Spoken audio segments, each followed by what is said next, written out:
ahangaha perezida Tshisekedi rwose aho gukomeza gukina bene iryo kinamico yagombye kwicara mbere na mbere akabanza agasoma amasezerano yashyizwe mukono maze akayashyira mu bikorwa kuko hari amasezerano ya Washington avuga ku kibazo cya FDLR kurandura umutwe wa FDLR no gukuraho ingamba z'ubwirinzi.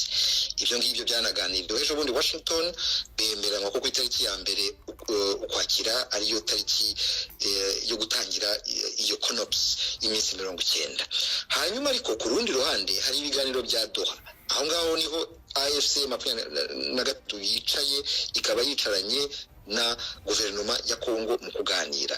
Aho ngaho rero niho bazareba impamvu muzi y'ikibazo kiri burasirazuba bwa Kongo hagati y'abanyekongo kugira ngo barebe uko bagikemura hanyuma bashake umuti urambye. No kuvuga ko ibibazo byose bireba uyu mutwe wa M23 bigomba kuganirwaho i Doha. Ntabwo rero perezida Tshisekedi agomba kuza Brussels akaza kavanga ibintu akabwira ngo perezida Kagame ngo nabwire M23 ngo rivana ingabo zacu. Ibyo ngibyo no gushaka kuyobya Rwanda. Rero yicare ashyire mu bikorwa amasezerano ya Washington kandi anihutishe amasezerano ya Doha kuko ni nawe uyadindiza aho hari ibintu bigaragara atemera no gukora nk'ibira byo kuhererekanya imfungwa n'ubwo ejo bundi yageze aho akabyemera bakaba bazabifashwamo na Croix Rouge n'umuryango utabara imbabare. Rero ntakomeze kuyobya rubanda ahubwo ashyire mu bikorwa ibyo yiyemeje mu Washington kandi anashyire ingufu mu kwihutisha imishyikirano ya Doha. Ibyo yavuze birumvikana ko ari ikinyoma cyambaye ubusa. Hari ibyo wari uvuze by'intwaro zagaragaye Goma ifatwa, intwaro za rutura zagaragazaga ko perezida Tshisekedi yari afite umugambi wo gutera u Rwanda, ariko sibye n'ibyo hari n'imvugo perezida Tshisekedi yivugiye ubwe avuga ko ashobora gutera ibisasu i Kigali adakojeje n'ingabo ze ku butaka bw'u Rwanda, ko ashobora guhirika ubutegetsi bw'u Rwanda.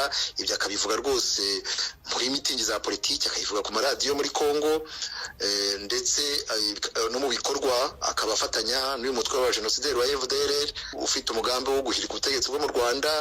Akaba yarazanye abacanshuro bo muri Romania, muribuka ukuntu batashye, none ubu yazanye abandi bo muri Colombia. Tutavuze ingabo z'abarundi nazo zikiri ku butaka bwa Kongo.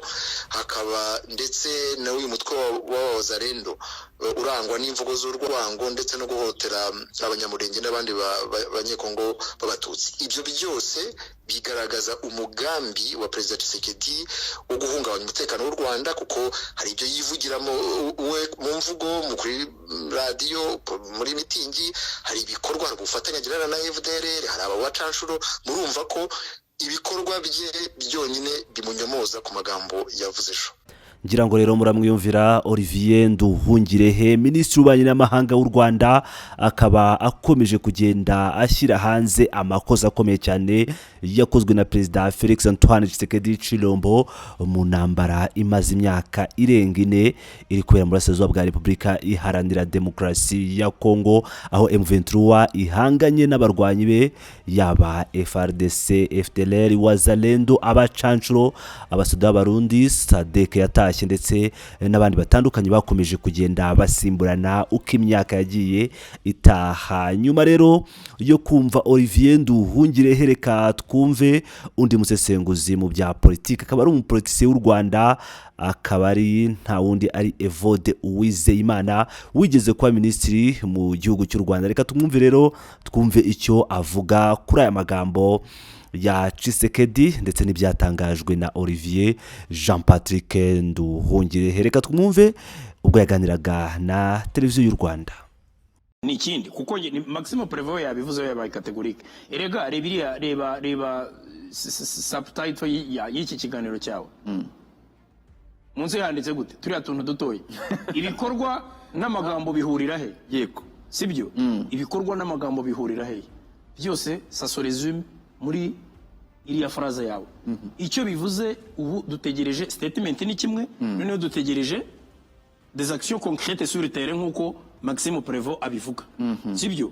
Uwe biragaragara yuko asa n'ufite n'impungenge swat ko nta kizakorwa cyangwa se toujours muri manipulation nk'uko nabikubwiye nakubwiye kugenda ahantu ku gasantere bagatoragura inzererezi 200 sibyo ariko muri iyi statement ya Maxime Prévost avuga ati ndabyumva kimwe na Massad Boulos rwose ni icyo kwishimira ko leta ya Kongo yateye intambwe atariko ibi bigomba gukurikirwa n'ibikorwa aho ntihaba harimo ubundi butumwa bukubiyemo nyine kuri Kinshasa. Erega nyine ubutumwa burimo asa naho ababwira ati nizere ko atari bya bindi byanyu mwamenyereye, nizere ko ibingibi murimo atari manipulation, dutegereje ibikorwa bikurikira. Ariko hari abantu batekereza ko mu bantu bari inyuma ya Kinshasa muri izo manipulation no mu kubakorera diplomasi na Prévost n'Ububirigi burimo ubwo ntibyaba bitandukanye se cyangwa n'Ububirigi nabwo bwaba buyobya uburari mu bundi buryo. Oya nabwo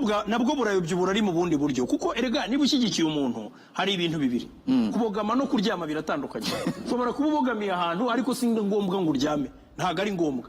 Donc we ashobora kuko d'après tout erega Maxime Prévost byanga bikunda yabyemera yabyanga nawe azi ko u Rwanda rufite icyo ruvuze muri aka karere. Nkunda kubivuga, le Rwanda c'est une puissance militaire régionale incontournable, wabyemera utabyemera c'est le partenaire fiable wabiriya bihugu byose bikomeye muri aka karere. Ikintu washaka gukora muri aka karere cyose u Rwanda rutarimo n'igikunda. Ubu ngubu ni ku bintu bihagaze que tu reveilles pas. Donc ariko rero icyo nshaka kukubwira ni giki nakubwiye ko FDLR bari abantu bamaze imyaka, nakubwiye ko bamwe bamaze imyaka irenga 30 hariya, abandi bavukiyeyo, abandi barongoye abakongomane bavuga iringara sibyo, bari muri fare. Abo ngabo barazwi kuko bafite nabo babanye bagarutse mu gihugu batashye babazi.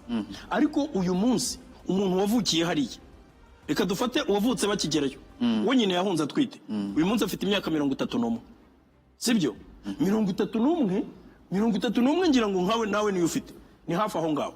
Donc nukuvuga ngo warengejeho dukenye ngira ngo ni umuntu w'umusore, ni umuntu w'umusirikare kuko ufite imbaraga sibyo, ni umuntu wakoze za training zose za ngombwa, ni umuntu uvuga iringara, ni umuntu. Donc ninde uzashobora kuidentifia abo bantu ngo amenye ngo aba bantu ni FDLR? Kuko FDLR dukomeza kwivuga bitwaza ibyo by'imyaka n'abantu twaravugaga ngo FDLR ntabwo ari ikibazo cy'umuntu ku giti cye, FDLR ni ikibazo ideologique sibyo, ni ikibazo ideologique ku buryo utavuga ngo ubwo Mudacumura yapfuye ngo ubwo ibya FDLR byahwaniyemo byararangiye. Donc ni ikibazo kizagorana, niyo mpamvu nigeze kukubwira n'ibyo mu karere parallèlement asa iyo ni FDLR. Nigeze no kukubwira aba banyarwanda b'impunzi nako aba batutsi b'abanyekongo b'impunzi bahungiye mu Rwanda. Nakubwiye ko twasuye inkambi ya Kiziba. Abantu inkambi ya Kiziba hari kuva muri 1996. Nukuvuga ngo umwaka utaha umwana wavukiye hari yarabagize imyaka 30. Uyu mwana nashaka gutaha ndakubwiza ukuri ntibizagutangaze, Tshisekedi avuze ati uyu ni umunyarwanda, aba bantu ntago ari abanyekongo. Noneho nabari nabamakenga ntabemera ngo azemera baturutse hano, baturutse mu nkambi y'impunzi, kandi muri ibi byose basinya harimo no gucyura impunzi. Ngira ngo ikibazo cya Kongo nabivuze kenshi rwose, umuntu ufite urufunguzo rwacyo ni Tshisekedi. Kandi Tshisekedi urabyumva kimwe rwose na Ambasaderi Olivier Nduhungirehe